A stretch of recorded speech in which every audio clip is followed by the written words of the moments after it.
Amém. Então vamos lá, Colossenses capítulo 2, versículo 8. O texto diz: tenham cuidado para que ninguém venha a enredá-los com a sua filosofia e vãs sutilezas, conforme a tradição dos homens, conforme os rudimentos do mundo e não segundo Cristo. Aqui, o apóstolo Paulo traz uma advertência de cuidado. A palavra e a voz de ordem no versículo 8 é clara: cuidado que ninguém vos venha a enredar. Agora, a advertência de cuidado, a abordagem da necessidade de cuidado, é clara sobre um tipo específico de perigo, de armadilha. Ele diz que ninguém venha a enredar vocês com a sua filosofia, com vãs sutilezas. Ele diz conforme a tradição dos homens, conforme os rudimentos do mundo e não segundo Cristo. De acordo com Paulo, nós podemos nos prender em tradições que são humanas, que são valores meramente mundanos e não necessariamente os de Cristo, e que isso pode nos afetar. Agora, o curioso é que o apóstolo Paulo faz essa declaração do versículo 8 dentro de um contexto que não pode ser ignorado. Nos versículos anteriores, ele fala de algo que parece até mesmo contraditório. Se você voltar um pouquinho comigo nos versículos 6 e 7, nós vemos Paulo dizendo: ora, como recebestes Cristo Jesus, o Senhor, assim andai nele, nele radicados e edificados, e confirmados na fé, tal como foste instruídos, crescendo em ações de graça. A primeira instrução é: da maneira como vocês receberam a Jesus, andem nele. Ele está dizendo, não se trata apenas de uma experiência inicial. A caminhada com Cristo é mais do que a conversão. A partir do momento que vocês receberam o Senhor, agora há uma responsabilidade de uma caminhada, e ela precisa acontecer da forma correta. Então, no versículo 7, ele começa a explicar o que é essa forma correta. Nele radicados e edificados, confirmados na fé. Então ele usa a frase: tal como fostes instruídos. Em outras palavras, eu deixei um código de ética, de valores e de princípios enquanto ministrando a vocês, e mesmo aqueles que da nossa parte foram enviados a servi-los como obreiros, como cooperadores nossos. Paulo está dizendo, nós deixamos a vocês um legado. Em outras palavras, ele diz, eu deixei uma tradição específica que deve ser guardada. E agora você cuide para que não venha a ser enredado por tradições humanas e rudimentos do mundo, que de alguma forma comprometa aquele tipo de tradição que eu comuniquei a vocês. Então, eu digo que pode ser aparentemente contraditório, porque se a gente olhar o versículo 8, a advertência de cuidado para não se enredar com as tradições, pode sugerir que as tradições por si mesmas ou em si mesmas sejam algo errado. Mas na verdade, a gente pode usar a palavra cuidado com dois significados, com dois aspectos, com duas conotações. Imagine, por exemplo, o pai falando para o filho: meu filho, cuidado com o carro. E se o contexto for dele estar na possibilidade de atravessar a rua, a gente está imaginando o pai dizendo: cuide, que esse outro carro, se você não observar, pode ser uma ameaça à sua integridade ou até mesmo à sua vida. Então, essa advertência de cuidado do pai seria: abra os olhos para que nada possa comprometer sua integridade, ou de alguma forma venha ferir ou roubar você da sua saúde, da sua integridade física. Mas se o mesmo pai, falando com o mesmo filho, já crescido, maior de idade, com carteira de motorista e habilitação, o filho pediu ao pai que emprestasse o carro, o pai, quase relutante, entrega a chave e diz: cuidado com o carro, meu filho. Ele estaria dizendo o quê? Não que o carro é uma ameaça, mas que o carro merece uma atenção, porque por ser um bem valioso, não poderia ser danificado. A mesma frase, cuidado com o carro, ela pode significar duas coisas, dependendo a perspectiva. Eu quero te mostrar que na declaração de Paulo, do versículo 8, onde ele diz, cuidado com as tradições, ou com a tradição, ele está dizendo, ela pode ser uma ameaça, assim como o carro para quem atravessa a rua sem prestar atenção. Mas se você olhar o que ele diz nos versículos anteriores, e em vários outros, como nós vamos demonstrar, muitas vezes a ideia de cuidado com a tradição é de algo que precisa ser mantido. E aqui o que nós temos não é uma contradição, porque eu tenho visto muitas vezes as pessoas discutirem o valor da tradição a partir do pressuposto de que ela seja algo bom ou que ela seja algo ruim. Mas, na verdade, eu quero te mostrar que não é a tradição que em si mesma é boa ou ruim. É dependendo a tradição, ela pode ser algo bom, ou dependendo da tradição, ela pode ser algo ruim. E eu gostaria que a gente pudesse olhar na perspectiva bíblica qual é a importância que ela tem. Algumas tentativas de definição do significado de tradição, de acordo com o dicionário, seria comunicação oral de fatos, notícias, lendas, ritos, usos ou costumes de uma geração para outra. Conjunto dos valores morais, espirituais e até mesmo de técnicas, transmitidos de geração em geração. Tudo o que se pratica por hábito ou costume adquirido. Em certas religiões, essa não é a nossa situação, o nosso caso, mas essa definição também existe em certas religiões, o conjunto de doutrinas essenciais ou dogmas, não explicitamente consignados nos escritos sagrados, mas que, reconhecidos e aceitos por ortodoxia e autoridade, são por vezes usados na interpretação dos mesmos. Isso, mesmo dentro do cristianismo, é chamado como tradição oral. E tem para muitos o mesmo peso da palavra escrita de Deus. Para nós, não tem nenhuma comparação entre uma coisa e outra. Mas é importante que a gente observe que a palavra de Deus fala de tradição, tanto como sendo algo bom, ou, por outro lado, como podendo ser também algo ruim. Eu gostaria que a gente observasse alguns textos que apresentam a tradição como boa, em primeiro lugar, para depois a gente observar outros textos que apresentam a tradição como algo ruim, para só depois disso a gente conciliar essas perspectivas e ver o que define a tradição como sendo algo bom ou ruim. Então vamos lá, falando da tradição boa. Em 1 Coríntios, no capítulo 11, no versículo 2, o apóstolo Paulo elogia os coríntios a respeito do posicionamento deles quanto à tradição. Ele diz: eu os elogio, porque em tudo vocês se lembram de mim e retêm as tradições, assim como eu transmiti a vocês. Aqui ele não está falando de tradições preservadas por séculos e por gerações, mas ele está falando de algo que ele transmitiu e que a partir dele passou a ser uma tradição que seria então transmitida de geração em geração para os gregos. Os coríntios, lembre-se disso, estão fora do contexto cultural dos judeus e eles moram na Grécia, eles vivem de acordo com a cultura dos gregos, mas a palavra do evangelho chegou a eles através de Paulo. E Paulo está falando agora não do legado que eles tinham ou carregavam, não de crenças na mitologia dos deuses do Olimpo, não dos valores da filosofia ou da oratória. Ele não está mexendo em nenhuma desses aspectos da herança que eles tinham. Ele está dizendo: aquilo que eu transmiti a vocês, vocês estão agora retendo como uma tradição. Segunda carta de Paulo aos Tessalonicenses, capítulo 2, versículo 15. De novo, ele está falando a um grupo de gregos que se converteram, que não tinham o legado e a herança dos judeus, que era muito fundamentada na palavra que Deus deu a Moisés. Ele agora fala e apresenta, na verdade, como uma ordem, a responsabilidade de guardar a tradição. Ele diz: assim, pois, irmãos, fiquem firmes e guardem as tradições que lhes foram ensinadas, seja por palavra, seja por carta nossa. Ele apresenta aqui uma ordem: fiquem firmes na fé e guardem as tradições que lhes foram ensinadas. Ele não está falando das tradições que eles haviam recebido dos seus pais. Ele está falando, seja por palavra, pregação, seja por carta nossa. Aquilo que talvez não fizemos pessoalmente, mas à distância, comunicamos a vocês. Na segunda carta de Paulo aos Tessalonicenses, na mesma epístola, dessa vez no capítulo 3, e nos versículos 6 e 7, ele fala dessa maneira de olhar quem observa ou não a tradição, como uma maneira pela qual eles deveriam medir uns aos outros e determinar com quem eles iriam se relacionar.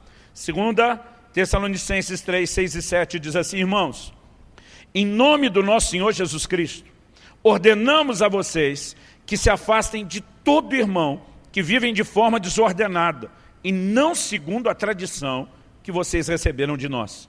Porque vocês mesmos sabem como devem nos imitar. visto que nunca vivemos de forma desordenada quando estivemos entre vocês. Agora, ele vai além da ordem dada no capítulo 2, sobre guardar as tradições, e ele diz, ordenamos a vocês, em nome de nosso Senhor Jesus Cristo. Pergunta, ele está sendo enfático ou não? Claro que sim. E para ele falar como está falando, dando uma ordem como ele está dando, adotando esse tom, nós ordenamos a vocês em nome do Senhor Jesus, que se afastem de quem não vive segundo a tradição que vocês receberem de nós. Nesse ponto, Paulo deixa ainda mais claro e evidente a importância de que aquelas tradições comunicadas deveriam ser guardadas, deveriam ser reproduzidas. Portanto, nós percebemos que ele está apresentando a tradição como algo bom, como algo positivo. E, na verdade, ele trata como negativo aquele tipo de companhia que não honra e não respeita as tradições. Aliás, escrevendo aos Coríntios, ele diz no capítulo 15, no versículo 33, não se enganem, as más companhias corrompem os bons costumes.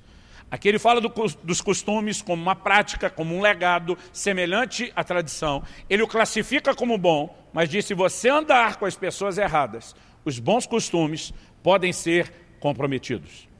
Eu acredito que quando olhamos para uma quantidade de textos da Bíblia como esse, nós começamos a perceber a tradição sendo apresentada como algo bom, como algo que deveria ser respeitado, como algo que deveria ser guardado, como algo que deveria ser praticado.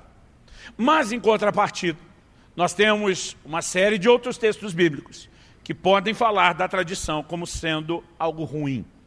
Então vamos agora levar em consideração esses outros textos. Em Gálatas, no capítulo 1, no versículo 14, Paulo mostra que uma das razões pelas quais ele perseguiu a igreja foi porque ele era extremamente zeloso da tradição de seus pais. Gálatas 1,14 nos diz isso. E na minha nação, quanto ao judaísmo, levava vantagem sobre muitos da minha idade, sendo extremamente zeloso das tradições dos meus pais. Esse zelo pelas tradições o leva a perseguir a igreja. Escrevendo aos Romanos, Paulo classifica isso de zelo sem entendimento. No entanto, apesar de faltar o entendimento, ele diz, foi zelo. Foi o zelo que me fez defender a tradição a ponto de perseguir a Cristo e aos cristãos. No entanto, nós sabemos que era algo do qual Paulo se arrependia profundamente depois de ter saído da ignorância para a revelação da verdade. O apóstolo Pedro escreve, ele diz em 1 de Pedro, capítulo 1, versículo 18, sabendo que fostes resgatados das vossas práticas vãs, que por tradição recebeste de vossos pais, não por coisas corruptíveis como o ouro ou a prata. Aqui nós percebemos de maneira muito clara que nós fomos resgatados, comprados pelo sacrifício de Jesus na cruz, não com prata ou ouro, e que Jesus não veio nos resgatar apenas de pecados, mas o texto está dizendo de práticas vãs que por tradição recebemos dos nossos pais. Vamos falar um pouco a respeito de tradição, quer seja ela boa, quer seja ruim. A palavra grega usada e traduzida nesses textos bíblicos que nós estamos apresentando como tradição, ela tem um significado muito específico. É a palavra paradósis. Ela significa literalmente entrega ou dádiva, ou ato de entregar. Passou a ser usado muitas vezes para uma cidade, quando sitiada pelo inimigo, resolvia se entregar, não lutar. No entanto, ela era muito usada para falar daquela dádiva que é entregue pela palavra falada ou escrita. Portanto, passou a ser usada para falar da tradição. A tradição, na sua definição, na essência da sua palavra, era apresentada como uma dádiva, como algo bom. Tinha tudo, ou deveria ser algo bom. No entanto, nós vemos um contexto onde ela pode se tornar algo ruim. E antes de estabelecer essa distinção, eu gosto de dizer que tradição normalmente é aquele tipo de coisa que normalmente a gente nem questiona, nem avalia. A gente simplesmente se acostuma e a gente reproduz aquilo. Eu não consigo falar de tradição sem falar de uma história que remonta lá ao início do meu ministério. Nessas de trocar figurinha aqui e ali, eu já lidei com algumas situações e já ouvi histórias a respeito. E esse é um caso que eu acho que dá para falar das duas coisas, tanto daquilo que eu vivi como do que me contaram. eu acredito que isso só me chamou a atenção depois de já ter ouvido a história. Numa certa cidade do interior do estado de São Paulo, e é interessante, falando não apenas de anos atrás, mas dependendo do tamanho das cidades onde nós estamos ministrando, a maneira de se receber alguém muda por completo. O comum nas cidades grandes é que ao final da reunião a gente vá logo para um restaurante e simplifique as coisas. Nas cidades menores do interior, raramente se vai a algum restaurante. Aliás, raramente, dependendo do tamanho da cidade, tem um restaurante aberto depois do culto. Tem que levar isso em conta também. Mas normalmente nós vamos comer na casa dos irmãos, né, que demonstram ali o carinho, a hospitalidade e são muito bons anfitriões. Nessa certa cidade do interior de São Paulo, as pessoas tinham o hábito de servir no lanche o que eles chamam de enroladão. Enroladão, talvez eu classificaria aqui para a gente como uma espécie de rocambole salgado. Se estende a massa, enche de recheio, enrola a massa com o recheio, leva ela para o forno e assa. Normalmente esse enroladão vinha com os cantos fechados. Você olhava por fora, parecia uma massa de pão. Quando cortava, percebia todo o recheio dele. Numa casa em específica, única, a exceção à regra, o enroladão foi servido com as pontas do lado cortado. Aliás, já foi assado dessa forma. Então, quando a massa cresceu e depois, à medida que era assada, o recheio ele veio, né, correndo pelas pontas que tinham sido cortadas e não fechadas com massa. O visitante curioso faz a pergunta e diz, normalmente as pessoas servem enroladão fechado. Vocês são a única família que serve ele cortado. Por que isso? A dona da casa, com a cara de quem está com vontade de rir, diz, olha, para te falar a verdade, eu não sei. Eu cresci vendo minha mãe fazer desse jeito. Eu não sei te dar uma resposta, mas depois que a pessoa foi embora, ela curiosa foi falar com a mãe, mãe, fulano fez uma observação, e a gente talvez seja a única família que serve enroladão com as pontas cortadas. E eu não soube explicar, porque eu falei que eu cresci vendo a senhora fazer dessa forma. A mãe começa a rir, diz, pois eu também cresci vendo a sua avó fazer dessa forma. A avó ainda era viva, as duas curiosas foram até a avó, que riu mais do que as duas. Falou, não, é que na minha época, tanto o fogão como a forma era pequena, nunca cabia a massa do enroladão. Então eu cortava para caber e poder assar. 2 gerações depois, aquilo continua sendo assado daquela maneira, sem ninguém nem saber por quê. Isso é um exemplo de uma tradição. Uma tradição que é comunicada e que normalmente não é questionada, porque vem daquele tipo de fonte que a gente considera a mais fidedigna, normalmente dos pais, dos nossos ancestrais.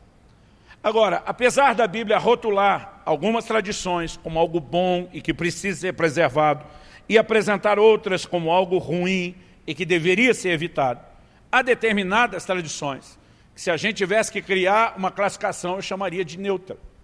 Como o enroladão será servido não faz a menor diferença no mundo espiritual. E não é o ponto da nossa análise.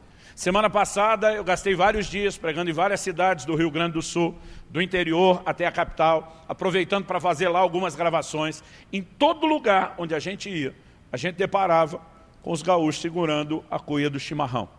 Né? O que é isso? É uma tradição gaúcha. Se você perguntar, pastor, ela entra na tradição boa ou ruim? Eu diria, do ponto de vista espiritual, não dá para emitir opinião. Eu, particularmente, acho que o chimarrão é bom, né? E tem boas qualidades para você, mas não é o tipo de coisa que nós queremos discutir. A perspectiva bíblica são aquelas que têm um impacto na nossa vida espiritual. Então só restam para elas 2 classificações. Ou elas são uma tradição boa, ou elas são uma tradição ruim. Até a Bíblia tem exemplo dessas tradições neutras. Por exemplo, no livro de Ruth, no capítulo 4, nos versículos 7 e 8, quando a Bíblia fala de Boaz assumindo a responsabilidade de se tornar o resgatador dos bens da família de Noemi, o que incluía também a questão de casar-se com Ruth, a Bíblia diz que havia um parente mais próximo da família, que tinha o direito de ser resgatador antes de Boaz. Boaz só poderia assumir se o primeiro abrisse mão do direito. Quando isso aconteceu, o livro de Ruth diz assim, capítulo 4, versículos 7 e 8. Este era antigamente o costume em Israel. Quando foi escrito já não era mais. Esse era antigamente o costume em Israel. Quanto a resgates e permutas, quem queria confirmar um negócio, tirava a sandália do pé e a entregava ao outro. Era assim que se confirmava um negócio em Israel. Por isso, quando o resgatador disse a Boaz, faça você o resgate, tirou a sandália do pé. Diz o texto bíblico. Isso era um costume, uma tradição. Qual o impacto espiritual que isso vai ter sobre a minha e a sua vida, tirar ou não tirar o sapato hoje? Nenhum. Então não é esse tipo de coisa que queremos avaliar. As tradições mudam de acordo com o lugar, de acordo com o tempo, né? Não são apenas elementos culturais, mas a cultura ela vai sofrendo mutação com o tempo.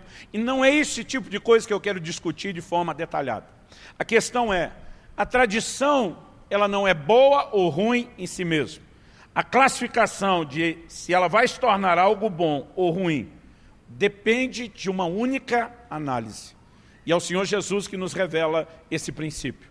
Então é aqui que eu acho que nós conseguimos, a partir desse entendimento, conciliar as perspectivas. Abra comigo no Evangelho de Marcos, no capítulo 7. Evangelho de Marcos, no capítulo 7.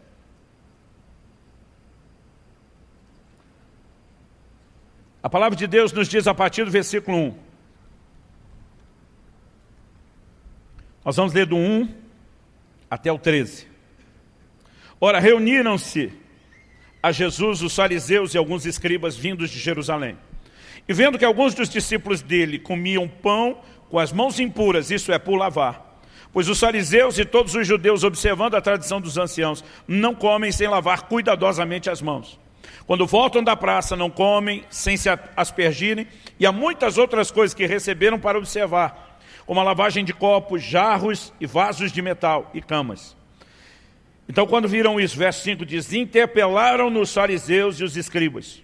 Por que não andam os seus discípulos de conformidade com a tradição dos anciãos, mas comem com as mãos por lavar? Respondeu-lhes, agora Jesus falando, bem profetizou Isaías a respeito de vós, hipócritas. Como está escrito, esse povo honra-me com os lábios, mas o seu coração está longe de mim. Em vão me adoram, ensinando doutrinas que são preceitos de homens. Negligenciando o mandamento de Deus, guardais a tradição dos homens. Aqui Jesus está falando da tradição como algo ruim, não como algo bom. Agora, em que contexto, em que sentido? Eles reclamam que os discípulos comeram com as mãos por lavar. Cá entre nós, até eu e meus irmãos lá em casa, crescemos com essa tradição que tinha que lavar as mãos antes de comer. Não é isso que Jesus está atacando. Eu duvido que o próprio Jesus não observava essa mesma prática. Nós não temos nenhuma acusação feita contra ele em momento nenhum de estar quebrando deliberadamente a tradição dos anciãos. Então aqui o posicionamento de Jesus não é olhar para a tradição e dizer isso não vale nada, isso não presta. Nós precisamos entender como lidar com isso. Porque sempre existe uma nova geração aspirando mudança, com aquele espírito revolucionário, às vezes quase anarquista, que acredita que não existe nada de bom nas tradições, que toda e qualquer tradição deve ser atropelada porque ela é ruim em si mesma. Não é disso que Jesus está falando. Particularmente acredito que Jesus observava o princípio de lavar as mãos antes de comer. Aliás, é impressionante o código que Deus estabelece na nação de Israel a respeito de higiene. Tem textos que não vão fazer sentido na perspectiva espiritual apenas para você. No Velho Testamento, na lei de Moisés, Deus dá uma ordem para todos os soldados que compunham ali o exército de Israel. A Bíblia diz só dos que saíram do Egito, de 20 anos para cima, que puxavam da espada, eram cerca de 600 mil homens. Aí Deus diz, cada um deles deveria carregar na bagagem um pedaço de pau, um galhozinho de árvore, para usá-lo com uma única função. Quando chegasse a hora em que eles tivessem a necessidade, como que a gente fala isso mais bonito no público? De esvaziar o ventre, aliviar o ventre. Então, já que eles não tinham as unhas do gatinho para cavar o chão, eles iam usar aquele pedaço de pau, fazer um buraco, defecar dentro, cobrir e tampar. E Deus diz, porque o arraial do Senhor é santo. Você acha que Deus estava preocupado com o cheiro? Ou será que Deus estava preocupado com a saúde de 600 mil homens, talvez fazendo esse serviço sujo, sem cobri-lo? Os valores que eles tinham, desde a educação dos filhos, de saúde, de higiene, quando você pensa em termos dos povos antigos, era impressionante. E o próprio Deus transmitiu isso. O detalhe de lavar as mãos, que não é necessariamente a lei de Moisés, mas a tradição, nós poderíamos olhar como uma extensão desse cuidado. Jesus não está atacando o fato de lavar as mãos. O que é que Jesus condena? Ele diz, vocês passaram a dar tanto valor à tradição, que ela agora se tornou mais importante do que a palavra de Deus. Vocês usam agora a tradição para invalidar a palavra de Deus. E na perspectiva de Jesus, o que define se a tradição é boa ou ruim, é se ela serve ao propósito de sustentar valores da palavra, ou se ela está servindo ao propósito de, na verdade, ir contra os valores da palavra. Quem está entendendo, diga amém. Vamos continuar aqui. Eu li até o versículo 8, onde ele diz: negligenciando o mandamento de Deus, guardais a tradição dos homens. Disse-lhes ainda: jeitosamente rejeitais o preceito de Deus, para guardardes a vossa própria tradição. O ponto em questão é que a tradição não é valiosa em si mesma. Ela é um legado a ser transmitido de geração em geração, quando ela está em linha, quando ela está alinhado com os valores da palavra de Deus. Deus tinha dito isso. Uma geração louvará o Senhor para a próxima geração. Deus tinha dito isso. Pais, falem da palavra aos seus filhos, dentro de casa ou andando pelo caminho, quando se deitarem ou ao levantarem. Coloca os textos dentro da sua casa, por frontal, diante dos olhos dele. Deus está dizendo assim, tem uma tradição a ser transmitida. São os valores da minha palavra. Então a tradição, ela não é boa ou ruim em si mesma. A questão é, o que deve ser perpetuado de uma geração para outra? Em essência, deveriam ser os princípios e os valores do reino de Deus. Agora, é muito fácil uma tradição deixar Deus e aquilo que Deus planejou do lado de fora. Olha o que Jesus diz no versículo 10. Pois Moisés disse, aqui era a lei, honra teu pai e tua mãe, e quem maldisser a seu pai ou a sua mãe seja punido de morte. Vós, porém, dizeis, se um homem disser a seu pai ou a sua mãe, aquilo que poderias aproveitar de mim é corbã, isso é oferta para o Senhor, então o dispensais de fazer qualquer coisa em favor do seu pai ou da sua mãe, invalidando a palavra de Deus pela vossa própria tradição, que vós mesmos transmitistes, e fazeis muitas outras coisas semelhantes. O ponto não era transmitir algo de geração em geração, era o que estava sendo transmitido. A minha e a sua vida deve ser norteada, única e somente pela palavra de Deus. Por favor, diga amém. Ela é a nossa bússola, ela determina o nosso norte, ela estabelece o trilho do caminho no qual eu e você devemos andar. Salmo 119, 105 diz, lâmpada para os meus pés é a tua palavra, luz para o meu caminho. É ela que na verdade determina o trilho por onde eu e você devemos andar. Todo o nosso comportamento, toda a nossa prática deve estar em linha com a palavra de Deus. Então, quando Paulo está elogiando a tradição, ou falando de algo que é uma ordem que se guarde, ou determinando a eles que se apartem de quem não está guardando, obviamente ele está falando daquilo que reproduzia esses valores bíblicos e da palavra de Deus. Agora, qualquer tradição que, em vez de preservar a prática da palavra, na verdade nos faça colidir com ela, então deveria ser descartada. O ponto em questão é que a tradição não é boa ou ruim em si mesmo, é que ela deveria servir a um propósito de comunicar os valores da palavra de Deus. Então nós podemos falar de boas tradições. Lá em casa, por exemplo, eu quando nasci, o primeiro presente que ganhei foi uma Bíblia. E eu decidi que isso se tornaria uma tradição no nosso clã. Quando meus 2 filhos nasceram, tanto Israel como Alice, o primeiro presente que eu dei para cada um deles foi uma Bíblia. E eu já pedi a eles que quando meus netos nascerem, que eles preservem a tradição do clã. Isso se eu, como avô, não passar na frente deles, não der a Bíblia primeiro.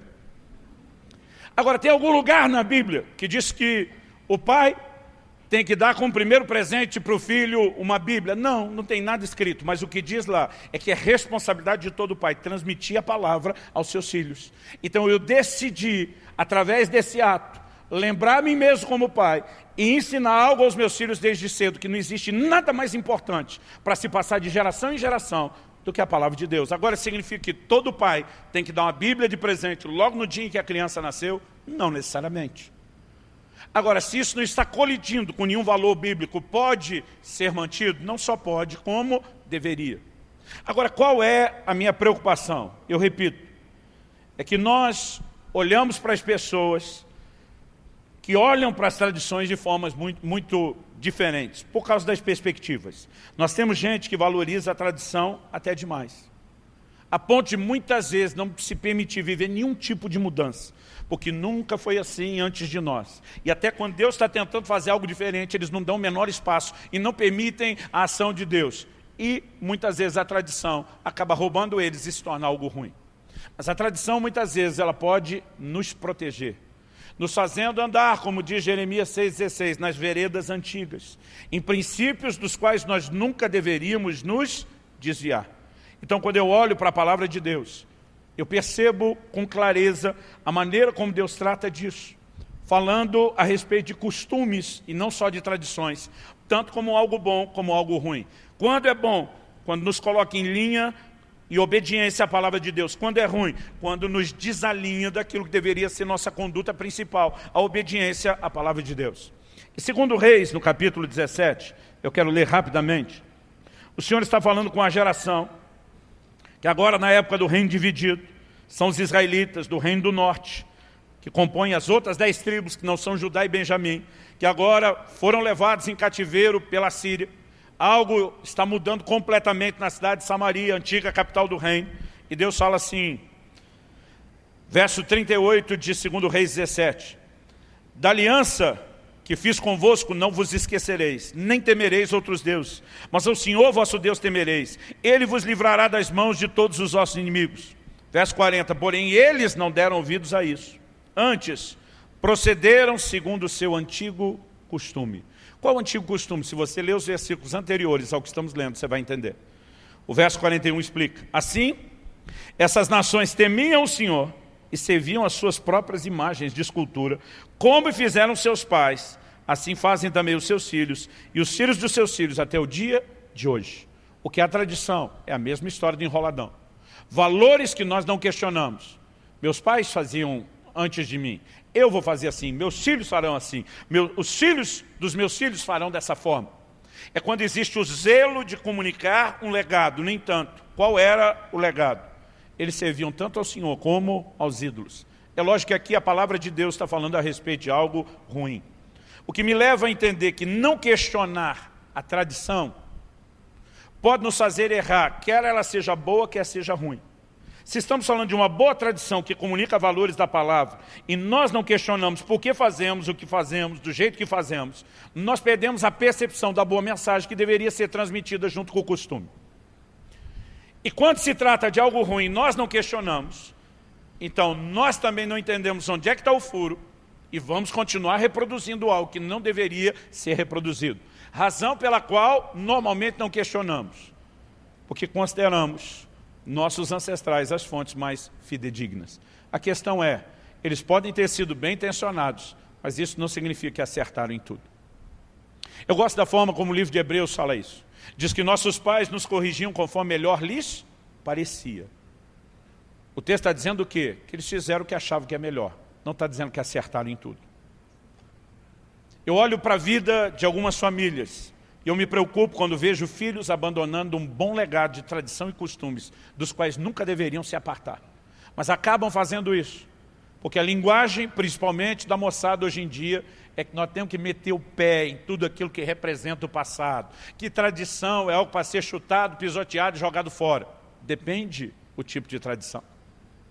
Tem muita gente jogando junto com a água suja da banheira a criança que lavou. Tem coisas que deveriam ser jogadas fora, como a água suja. E tem coisas que não deveriam, como a própria criança que foi lavada. Mas nós vivemos dias de uma falta de entendimento de como lidar com essa questão das tradições. O Salmo 119, 111 nos mostra que a palavra deveria ser o verdadeiro legado e o legado perpétuo. Salmo 119, 11 diz, os teus testemunhos, recebi-os por legado perpétuo. Diga comigo, legado perpétuo. Só mais uma vez e com ânimo, com gosto agora. Diga comigo, legado perpétuo. Então o texto diz, os teus testemunhos recebi-os por legado perpétuo, porque são a alegria do meu coração. Agora, tem muita gente tentando preservar algo que não se justifica. Alguns anos atrás, estava pregando numa cidade do Nordeste, quando terminei de pregar e desci com o meu iPadzinho na mão, que é onde eu tenho, não apenas a Bíblia, todos os meus materiais de estudo, minhas notas. Quando desci com o meu iPad, uma irmã me procura e diz, Deus mandou te dizer, não estou assim daqueles de apontar o dedo, bem ameaçador, estilo mesmo vaso pentecostal, daqueles do modelo antigo. Ela diz, Deus mandou te dizer que você tem que voltar a usar a Bíblia de papel. Aquele negócio veio na boca, eu mordi para não ser desrespeitoso. Mas eu quase falei, venci. Foi por pouco que eu não acabei falando. Mas quase que eu falei para ela, que nem os apóstolos faziam, andando com a Bíblia debaixo do braço. Porque esse modelo de Bíblia, querido, impresso, nós temos de Gutenberg para cá. Nós estamos falando de cerca de 500 anos apenas. Os primeiros 1.500 anos, praticamente, da história da igreja, eles não tinham essa Bíblia impressa que nós temos. mas porque alguém cresceu com o modelo é esse, ele torna sacro aquele pedaço de papel impresso. E ele começa a dizer, isso é o santo, esse é o sagrado. Aí alguém aparece com uma versão de Bíblia online e ele sente de alguma forma que os costumes estão sendo feridos. Agora, mal sabe ele que quando esse formato impresso apareceu, também foi uma ameaça, porque mexia em outros costumes. Até porque a ideia no início é que ninguém lesse a Bíblia sozinho, né? Essa informação era acessada por pouca gente. O que eu e você precisamos entender é que há elementos que são meramente culturais. Eu me lembro quando eu comecei a pregar. Você sabe como eu me vestia quando eu comecei a pregar, garoto, perto dos 18 anos? Do mesmo jeito que eu me visto hoje. Calça jeans, camisa para fora da calça. Isso na época, para alguns era quase um ultraje. O meu pai era muito difícil. Uma geração de os pregadores vinham de terno e gravata. Ver alguém vestido como eu. Hoje, cerca de 30 anos depois, eu continuo vestindo do mesmo jeito que eu vestia. Só que hoje eu sou o tiozão. Aí eu olho essa moçada de calça rasgada e eu penso, não consigo usar isso. Não estou dizendo que você não possa, mas não consigo. Porque eu sou de uma época que a gente usava calça rasgada por falta de dinheiro para ter uma calça boa. Não entra na minha cabeça que alguém paga mais dinheiro numa calça rasgada do que numa que não é rasgada, só para usar rasgado aquilo que podia usar sem estar rasgado. Agora, significa que você não possa usar de forma alguma. Significa que eu posso barrar alguns aqui nesse púlpito, só isso. Mas não que você não possa usar aí. Agora, nós estamos falando do quê? Costumes. E essas mentalidades, elas precisam algumas vezes de correção. E a gente não percebe. Um dia desse eu estava conversando com alguém e eu falei, rapaz, eu estou estacionado há 30 anos no tempo e não sei se quero mudar. Agora, alguns dos valores que a gente pode olhar e dizer são bons, há outros que precisam de ajuste. Se nós vamos falar para uma nova geração, se nós vamos comunicar, né, para uma nova época ou estação cultural, alguns ajustes devem ser feitos. Agora, eu acredito em ajuste só na embalagem, não na essência da mensagem. Nós podemos ter um auditório como esse, que não tem cara de igreja, e eu sei que assusta alguns, mas nós não vamos mudar a velha e boa mensagem bíblica. Porque hoje em dia alguns acreditam que o que está na moda é você falar apenas mensagem de encorajamento, de motivação, e você não pode botar o dedo na ferida, e você não pode confrontar ninguém. Eu me recuso a jogar esse jogo, quando a Bíblia é muito clara a respeito do confronto que eu preciso, não só vocês, que cada um de nós precisa. Então, nós podemos até mudar a embalagem, mas não vamos mudar o produto. A maneira como vamos lidar com essas coisas requerem de nós a sabedoria bíblica, de olhar e considerar o que merece ser guardado, o que não. O que precisa ser mantido e preservado como legado e o que não. Eu não acredito que costumes que são só culturais ou temporais, porque isso é algo que muda, como falamos, por exemplo, de roupa, que eles necessariamente tenham que ser observados à risca. Agora, é lógico, não vou nem colocar em discussão. O princípio bíblico que não muda é que não importa qual seja a moda, a gente ainda tem que se vestir de forma decente. Ainda continua escrito, quer você gosta da ideia, quer não. Isso não pode ser negociado. Mas dentro do que é decente, irmão, nós temos gosto de todo tipo. O que me preocupa é apenas olhar para uma geração que, em nome do vamos reformar, estão exagerando na reforma. Estão cuspindo em cima de valores que nunca deveriam ser abandonados. E eu quero que você possa questionar hoje, na sua própria vida, qual é a forma como você lida, qual é a maneira como você trata com as tradições. Sejam elas boas ou sejam elas as definidas como ruins. Em Jeremias 35 nós temos uma história interessante. De uma família que preservava uma tradição que era só deles e de mais ninguém. A Bíblia fala desse grupo de pessoas e os chama de os recabitas, os filhos de Jonadab. Está lá em Jeremias 35.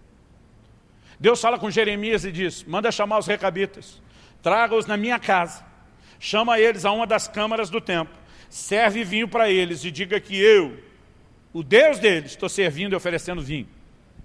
Todo mundo em Israel, observando o mandamento de não ter excesso, poderia tomar vinho. A não ser um nazireu que tivesse feito um voto específico de consagração e ele, por decisão, voluntariamente, se abstivesse. Decidisse se abster. Então agora os recabitas chegam. Jeremias serve vinho, está todo mundo olhando. Ele diz, olha, o dono da casa, que é o próprio Deus, mandou servir vinho a vocês, saúde. Jeremias bebe sozinho. Ninguém pega num copo. Os recabitas olham para ele, imagino, a Bíblia não dá detalhes da conversa, imagina um deles dizendo, Deus está mandando ou só oferecendo? Imagina Jeremias dizendo, por enquanto só ofereceu, não mandou nada. Aí eles dizem para Jeremias, fala para Deus, que a gente declina o convite honroso dele, e que nós não vamos beber nem na casa dele. Porque nosso pai, Jonadab, diz que nunca, jamais, em tempo algum, nós deveríamos beber vinho. Nem morar em cidades e casas edificadas, mas em tendas nos campos. Gerações depois, aquela turma está dizendo, nós vamos guardar o que nosso pai, Jonadab, nos determinou. Se não é uma ordem de Deus, contrariando a ordem de nosso pai, porque, como diz a Bíblia, mais importa obedecer a Deus do que aos homens, nós vamos ficar com a tradição que nosso pai nos transmitiu. Na verdade, não é só a tradição, é uma disposição de honrar uma ordem, uma determinação que o cabeça da família estabeleceu lá atrás. Você acha que Deus criticou os recabitas? Porque rejeitaram o vinho que ele ofereceu? Deus manda Jeremias oferecer, porque já sabia que eles iam rejeitar. E Deus os usa como exemplo para uma geração rebelde da nação de Israel. E diz, se vocês ouvissem a minha voz, como os recabitas ouvem o pai deles até hoje, a história entre nós seria diferente. E Deus termina não apenas elogiando, mas determinando abençoar os recabitas pela disposição deles de guardar o legado. O Senhor diz, jamais faltará homem, varão, à casa de Jonadab. Deus está dizendo, eu vou abençoá-los, vai haver sucessão geracional, essa linhagem não vai ser interrompida. Nós percebemos o quê? Era uma ordem específica só para aquela casa, mas a disposição deles de guardarem, por provavelmente entender a importância do que o pai falou e como falou. A disposição deles de honrar está sendo vista por Deus com bons olhos, não necessariamente com maus olhos. O que me leva a dizer com muito amor e carinho, principalmente para uma nova geração, não cheguem, em nome de um espírito revolucionário, construir um novo, perto da linha que coloca vocês muito próximo ao anarquismo. Valores precisam ser preservados, ainda que a gente precise da percepção da nova geração para fazer ajustes necessários. Nós não podemos abandonar as veredas antigas nas quais nossos pais andaram. Quem está entendendo, diga amém. Eu sei que algumas coisas mudaram, gente. Por exemplo, quando eu era criança, eu lembro que na geração de meus pais, o homem não abria a porta do carro e entrava primeiro, para abrir depois a mulher que ficou esperando lá de fora. Até por questões de segurança. Então era parte da atitude cortês, gentil de um cavalheiro, dar a volta, abrir primeiro a porta para a mulher, colocá-la para dentro, fechar a porta. Então ele ia para o lado de lá. Eu sei que o controle eletrônico roubou a cena do perigo da qual o homem precisava guardar a mulher, colocando ela primeiro, que os dois podem entrar simultaneamente. Mas sabe qual é o problema? A nova geração, ela está tão enfiada nessa ideia de que tem que meter o pé em tudo que tinha, que de vez em quando algum de nós, por mera cortesia e não necessidade de proteção, decide ir lá, abrir a porta do carro para a mulher entrar primeiro, como eu ainda gosto de fazer. Nós somos taxados como os dinossauros que estão errados.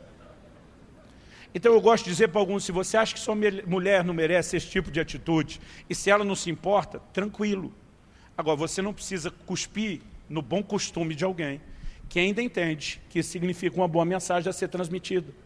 Porque eu vejo gente da nova geração dizendo, esses caras que ainda falam de abrir a porta para a mulher não estão com nada. Eu digo, pode não estar com tudo, mas quem não está com nada é quem, além de não fazer, não pode ver ninguém fazendo. Porque provavelmente a atitude de quem faça denuncia a de alguém que não faça. Sabe, nós precisamos entender que há bons costumes alinhados com princípios bíblicos que não precisam ser abandonados. Aliás, mesmo se eles estiverem sendo abandonados. Eu lembro muito de uma frase da minha mãe. E eu resolvi usá-la mais vezes aqui nessa casa. Quando a gente queria fazer alguma coisa que nos era proibido. E para tentar mudar a ideia, o conceito da mamãe, a gente dizia, mas todo mundo está fazendo. Sabe o que ela respondia? Mas você não é todo mundo. E aqueles que riram normalmente são da mesma geração que ouvia a mesma coisa. E sabe o que nós estamos precisando fazer hoje em dia? Começar a dizer para os crentes, ei, você não é todo mundo. Porque toda hora tem gente querendo abandonar as veredas antigas e o argumento é, mas todo mundo está fazendo. Irmão, deixa eu te dizer o seguinte, mesmo que todo mundo resolva fazer o errado continua sendo errado, mesmo que a maioria faça. Mesmo que quase ninguém queira fazer o certo ainda é certo, mesmo que ninguém queira fazê-lo. Porque o que determina o certo e o errado não é a quantidade de gente ou a popularidade que ele tem, mas um princípio que Deus estabeleceu e no qual a gente deveria andar. Irmão, deixa eu te dizer uma coisa, está todo mundo divorciando dentro das igrejas. Nós não vamos aceitar e proclamar isso como opção. Está todo mundo aceitando igrejas alternativas, com qualquer tipo de comportamento. Eu vou olhar para alguns e dizer, mas você não é todo mundo. Então, o que esperar dessa casa nos próximos anos? Contemporaneidade na embalagem, mas nunca na mensagem. Mas a minha preocupação não é apenas defender o que são valores da casa. Nessa conversa hoje, que é bem pastoral, é te ajudar a olhar para a sua própria vida e a você fazer os seus questionamentos. Daquilo que eu recebi como tradição dos meus pais, eu quero que você questione. Ou quem quer que seja que o criou, se você não foi criado pelos pais ou se não foi só por eles.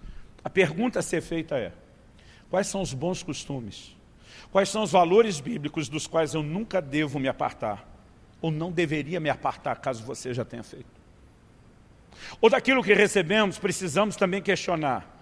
O que, nisso tudo que eu recebi, eu deveria abrir mão e entender que Jesus quer me resgatar disso? Porque igualmente a tradição pode ser tanto algo bom como algo ruim. Eu já vi gente protelar sua decisão por Jesus, preocupado com o que a família vai pensar. Porque basicamente, a maneira como alguns agem é, na minha família, todo mundo sempre creu dessa forma, sempre andou dessa forma, sempre viveu dessa forma, eu não posso ser aquele único que vai ser diferente.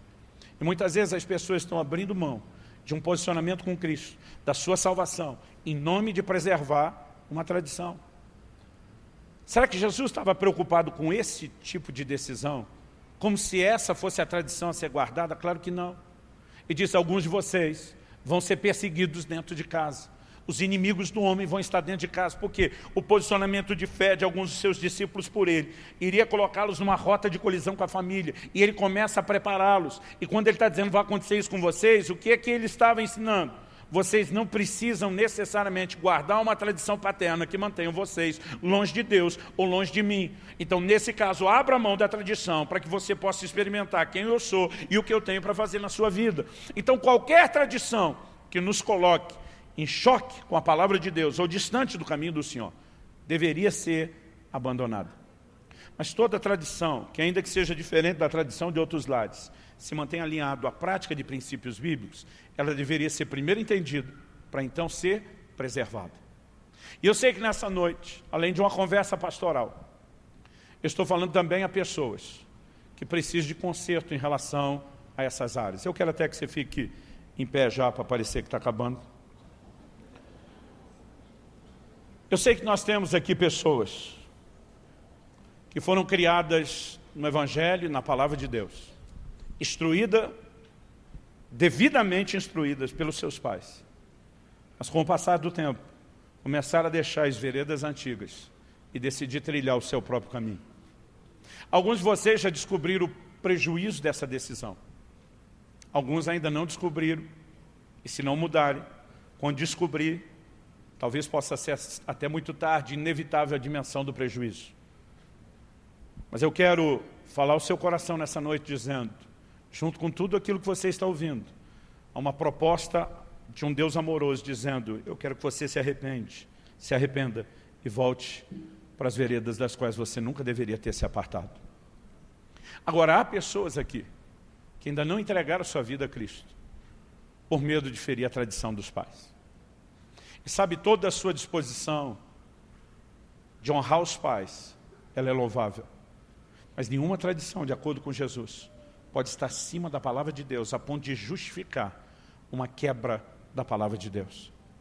E você esconder-se atrás de uma tradição para dizer, eu não posso ser o único na família que vai crer diferente, ou andar por um caminho diferente, não é algo bom para você. E acredito que para você essa noite, eu também estou oferecendo o convite do mesmo Deus amoroso, dizendo, você pode finalmente se decidir, se posicionar, entregar sua vida a Jesus Cristo e fazer dele o seu Senhor. Eu estou dirigindo a esses dois grupos de uma forma específica, por conta de um convite, um apelo que eu quero fazer. É lógico que eu estou falando, e esse chamado análise e avaliação não é apenas para esses dois grupos, é para todo mundo. Eu gostaria que agora, e onde você está, você orando, pedindo a ajuda do Espírito Santo, dizendo como salmista, sonda-me, ó Deus, pudesse avaliar como você tem se portado em relação aos valores que têm sido transmitidos a você. Não apenas as tradições dos pais. O apóstolo falava de uma tradição que é perpetuada dentro da igreja. Como você tem se conduzido com aquilo que durante anos você tem ouvido? Em cada área de forma específica. A gente precisa avaliar isso. Porque poucas coisas resumem a vida cristã. E normalmente nós costumamos apenas falar da fé, quando a Bíblia fala da obediência da fé. Você sabia que o que Deus espera de nós, até mesmo mais do que adoração, é obediência? Ele usa o profeta Jeremias para dizer: eu nunca falei nada com vocês a respeito de sacrifícios. O Senhor começa a falar com a nação que saiu, com a nação de Israel, falando da geração que saiu do Egito, dizendo: o que eu ordenei a vocês no Monte Sinai, através de Moisés, foi que vocês guardassem os meus mandamentos. Eu disse, eu não iniciei conversa nenhuma a princípio, falando de nenhum tipo de sacrifício. Vocês estão tratando a adoração como se fosse o mais importante. Deus diz, eu comecei foi da obediência. Eu comecei de um outro assunto. E uma das coisas que mais resumem a essência da nossa caminhada com Deus é a obediência à sua palavra. E eu quero que você avalie isso. Não apenas a maneira que você tem lidado com as tradições recebidas em casa. Aquilo que deve ser preservado e aquilo do qual você deve abrir mão. Avaliar se você está agindo da forma correta. Mas em relação ao legado que você tem recebido durante a caminhada cristã. A advertência bíblica é clara, que nós não devemos apenas ser ouvintes da palavra, mas devemos ser praticantes. Não adianta receber um bom legado bíblico e não vivê-lo. E eu quero que nesse momento de oração, você considere isso diante de Deus. E acerte com Deus o que quer que seja, que você entenda que precisa ser acertado e corrigido essa noite. Enquanto a maioria de vocês faz essa oração, eu quero fazer uma pergunta àqueles dois grupos aos quais me dirigi primeiro. Em primeiro lugar, você que tendo sido instruído no caminho da verdade, da palavra de Deus, se afastou dele e precisa de uma reconciliação com Jesus e voltar para Ele. Nós queremos orar com você. Nós não queremos expor você, nós não queremos condenar você, nós queremos nos alegrar com você. Porque Jesus disse que a festa nos céus quando o pecador se arrepende. Nós também fazemos festa aqui, nos regozijamos. Mas você que ainda não entregou sua vida a Jesus, o fato de estar aqui me mostra que no mínimo você é um simpatizante do Evangelho, no mínimo. Mas não adianta apenas admirar o discurso e não entregar de fato sua vida a Cristo, fazendo dele o seu Senhor e o seu Salvador, aplicando a fé naquela obra da cruz, se rendendo, se dispondo a ser um discípulo que ande em obediência à sua palavra. Então eu quero te dar a oportunidade de fazer aquilo que talvez você venha protelando há um tempo, entregar sua vida a Cristo. Ou talvez hoje seja a sua primeira oportunidade e o primeiro momento onde você pode atender o convite, mesmo que você não esteja protelando. A minha oração a Deus é que você não desperdice essa hora nesse momento. Onde são aqueles que desejam tomar uma decisão de entregar sua vida a Jesus ou voltar para Ele hoje? Eu sei que o Espírito Santo está falando ao coração de alguns. Então você quer tomar essa decisão hoje. Eu não vou nem pedir para você levantar a mão onde está. Eu quero que imediatamente você saia do seu lugar e venha aqui para frente, o mais rápido que puder, aqui embaixo. Nós vamos orar com você, nós vamos nos alegrar com você. E nós queremos que você tenha aquilo que a gente classifica de a mais importante decisão da sua vida hoje. Não amanhã, não depois, mas hoje. Eu quero que a igreja ore. Esse momento de decisão, às vezes é difícil para alguns, não apenas no que diz respeito à vontade ou à escolha, mas porque muitas vezes é um momento de luta, luta interior e às vezes luta espiritual. Aliás, falando em luta espiritual, na autoridade do nome de Jesus, eu desfaço toda a cadeia e amarra espiritual que tenta impedir as pessoas que tenta impedir as pessoas de atender ao convite do Espírito Santo de Deus nessa hora. Eu declaro cada pessoa nesse lugar livre para atender ao apelo do Espírito Santo, em nome de Jesus. Você que precisa dessa decisão hoje, a gente quer orar com você. Corre para cá. Se você achar que precisa de ajuda, fala com alguém ao seu lado. Fala, eu preciso que alguém me ajude a ir para lá. Eu quero fazer isso hoje. Pais que estão aqui com seus filhos, já estou vendo muitos filhos voltando do ministério infantil. O mais rápido possível, vocês deveriam levá-los a uma decisão por Jesus. Não espere que isso seja meramente espontâneo. Oriente, ensine, ore, encoraje, desafie. Alguém aqui queira tomar essa decisão? Eu tenho certeza que há quem deveria. Nós muitas vezes seguramos esse momento, que vale a pena. Hoje de manhã tivemos uma festa aqui, com muita gente se posicionando. E eu espero que você não deixe de fazer o que tem que fazer.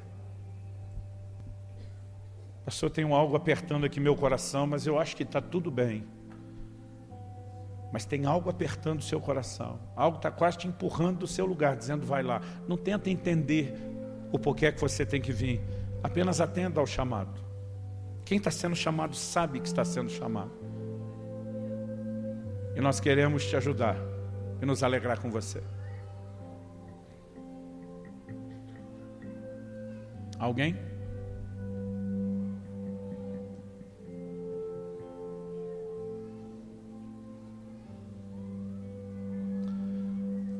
A sua decisão para nós é mais importante do que o tempo da reunião.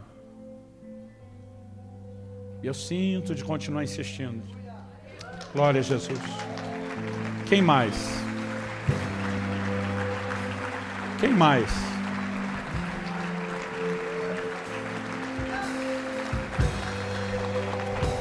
Eu já ouvi de tudo, ou quase de tudo. Outro dia alguém falou, pastor, não tem que ser hoje, né? Eu falei, mas também não tem que ser amanhã. Por que não? A Bíblia diz, se hoje ouvides a sua voz, não endureça o coração. A Bíblia diz, hoje é o dia aceitável. Hoje é o tempo da salvação. Hoje. Hoje.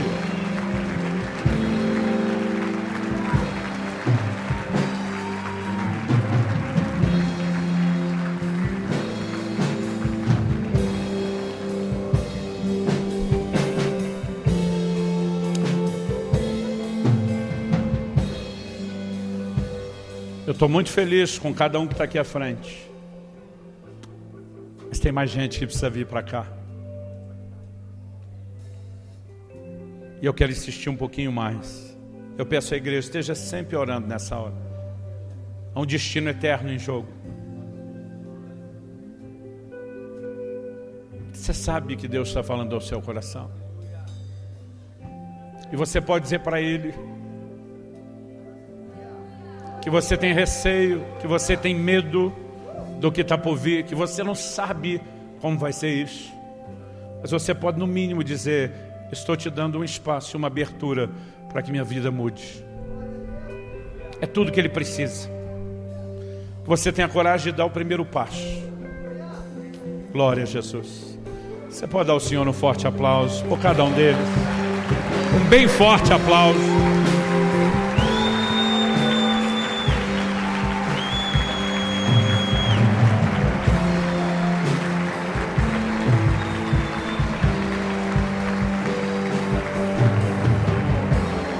Estenda as mãos para cá, vamos abençoá-los.